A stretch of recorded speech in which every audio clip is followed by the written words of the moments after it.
Hi there, guys. Let's review Dark Phoenix. It's not even called Xmen anymore, so it's just Dark Phoenix. They're so ashamed of it. They kind of said, they know the third times is the curse for them, rather than the charm. Don't mention this.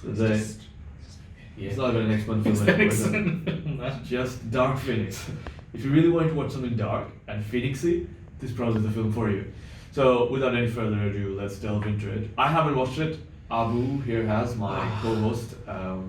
So you should really watch it. You're gonna absolutely love ripping into it. Trust me. Yes, it's awesome. So, why did you start them? So the film is directed by a guy doing his directorial debut, Simon Kinberg. No one knows of him. No one really cares. He was involved writing the original Dark Phoenix saga. So good science.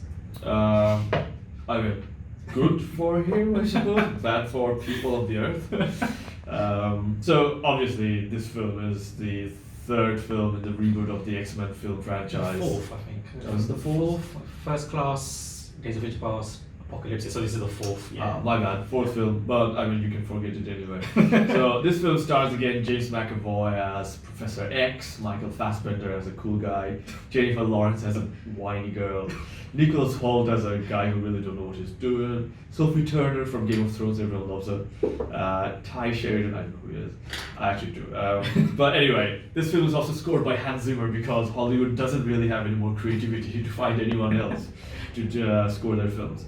But this film is obviously, after all, an X-Men film. An X-Men film is something we all look forward to since the year 2000. That's when the first one came out. So it's been part of our childhood. Abu, how do you think our childhood has gone so far? This film is awful. It's literally, I mean, it's sad to say because X-Men franchise is what kickstarted this whole revolution back in 2000. This was the one the comic book exactly before Batman, before Spider-Man, before all these. It was this film. So obviously it came up, it fell with X3, came back up with the reboot, and sadly it's just Apocalypse was awful. Apocalypse was, and if they can't get worse than this, and they've somehow managed to just get even worse. So the production, the run up, it was much publicized how all over the place it was. They redid the last third of the film. Yeah. They, the actors that wanted it out. Jennifer Lawrence publicly said she doesn't want to be in it. It's just discourse.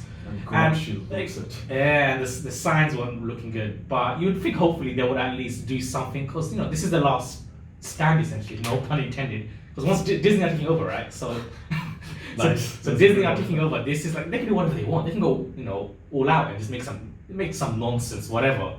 Unfortunately, this is just dull.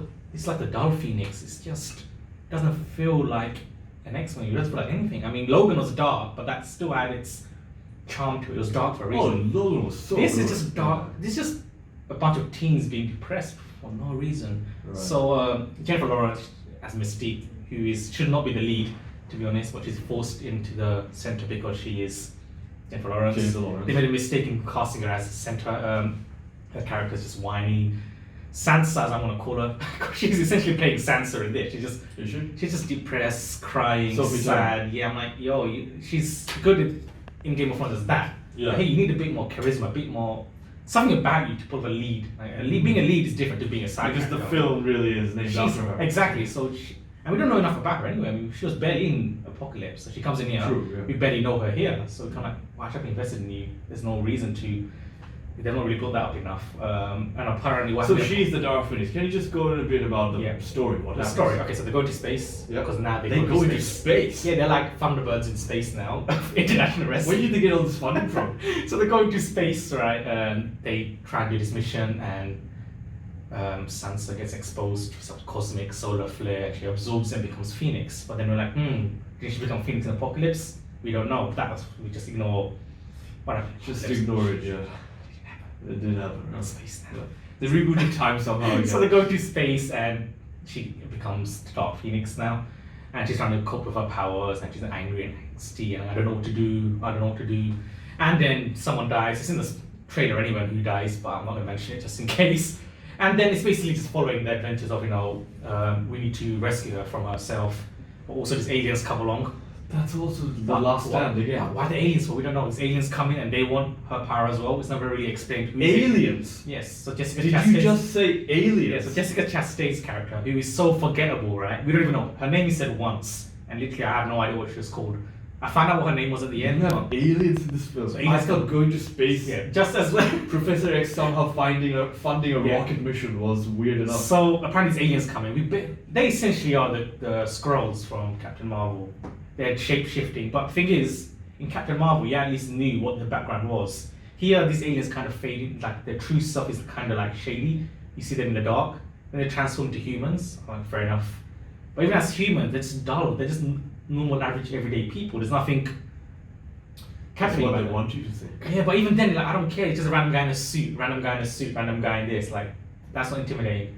So Jessica Chastain's character. Story has taken I'm just gonna wild turn. I know the aliens are so like people they could rate out the aliens. Samsung called her Jessica because we don't know her actual name because it's so unforgettable. She wants Sansa's power, but we're like, what are you guys? What are your powers exactly? Why do you? They vaguely explain why they want this power, but even then it makes no sense. Conquer the world or universe? Well, our whole universe got destroyed, and now we want. I don't know. It's just so dull. So the final third is just. Yeah, so I'm like, where are you going with this? Why are these aliens here for? Like, you could have removed them entirely and it would have not made any difference to the film.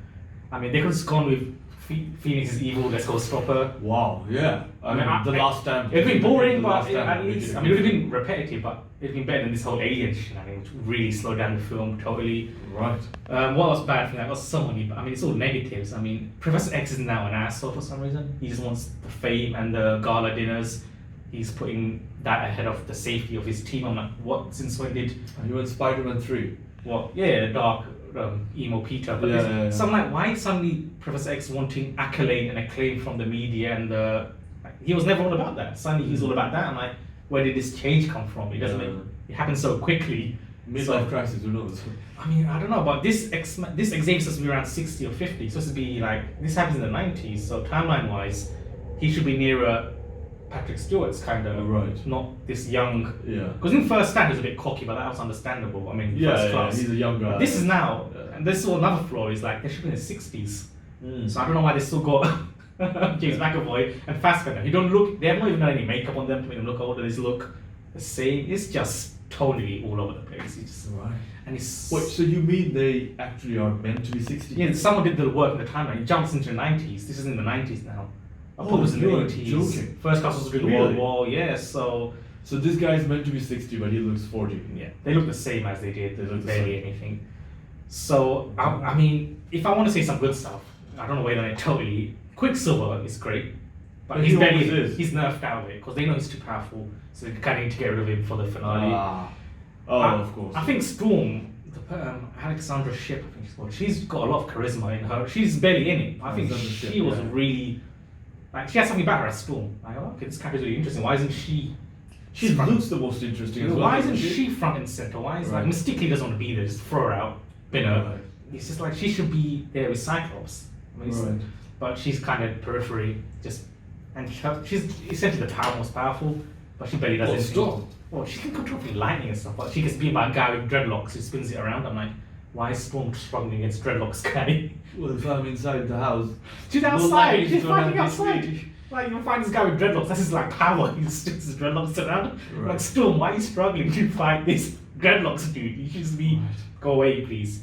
Hopefully they retain her when they refresh this all. I mean... It's not getting refreshed again. I mean, like, when the MCU comes along and yeah, hopefully they keep her around. Nightcrawler's great, he does a lot of stuff in there. Magneto is awesome, as we was, but I think that's more to do with Fassbender making that character great than actually the character himself. Because this rehashes Apocalypse stuff, which is, oh, I want to have a quiet life. Oh no, something's happened. Let me go back out. I'm like, we've seen this already. Why are you doing this again? Same character arc over and over. But I mean, the only good thing I did like it was the action scenes. The storyline's awful, but whenever they fight, what you would expect it from a £200 million movie, it looks great. Yeah. There's a lot of unique shenanigans that they'll get up to, and for that, I mean, I liked it. I mean, when they fight each other in New York, and in the final third, I mean, it's great. But you'd expect that. Again in New York. Yeah. Because why is it New York for? I totally forgot why, who cares? Because it's done in America. Exactly. Americans think that's the center of the universe. So apart from that, I mean, action-wise it's great. There's a few strong mutants in there. But I think the highest I can give it is a 2.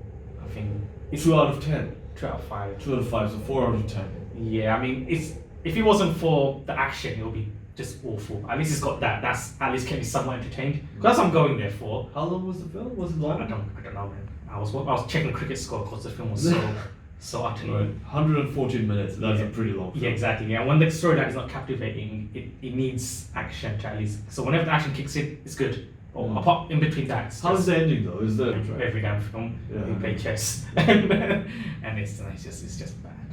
And, I think just let it rest now and give it some time. How would you compare it to Last Stand in terms of? I actually like Last Stand more. At least Last Stand had some cheesiness to it. At least Last Stand is memorable. You remember I'm Juggernaut bitch. You know, there's scenes, there's bits in the Golden Gate Bridge stuff. You remember a few scenes. Wolverine was in it. And you had Hugh Jackman. Exactly. Yeah. Whereas this is just so. If you're gonna be crap, at least be memorable. This film I totally forgot by the time. I'm like, this is like the fact you can't remember, you know, Jessica Chastain's name is awful. If you don't know the villain's name, you want to go through Infinity War, not Thanos' Jessica Chastain, such a good actress. And she's just awful. She's bland. She's just all got the same face. Like, you know, Captain Marvel, the Talos, the Skrull leader. What he was, you know, the. I know who you're talking about. At least he was captivating. Oh, this guy, I get this guy. I see what. The accuser, you mean? Not accuser, the green guy. Yeah, the Aussie accent. Oh, okay. That dude. At least he was somewhat memorable. I like this guy. I hope he stays around till the end. Right, yeah. Whereas here, I hope if he died, I would give it. He's dressing up in expensive clothes, walking around. I mean, this could go on for 20 minutes, but I don't want to do that. So, 2 out of 10. Okay, don't watch it. 4 out of 10, don't watch it. 4 out of 10. Go watch The Last Stand if you really miss the X-Men. At least he's got Wolverine doing Wolverine stuff and the Juggernaut being a cheesy comic hero. Oh my God. But yeah. And Ellen Page. Was there Ellen Page? Ellen Page. Yeah, she was Shadow.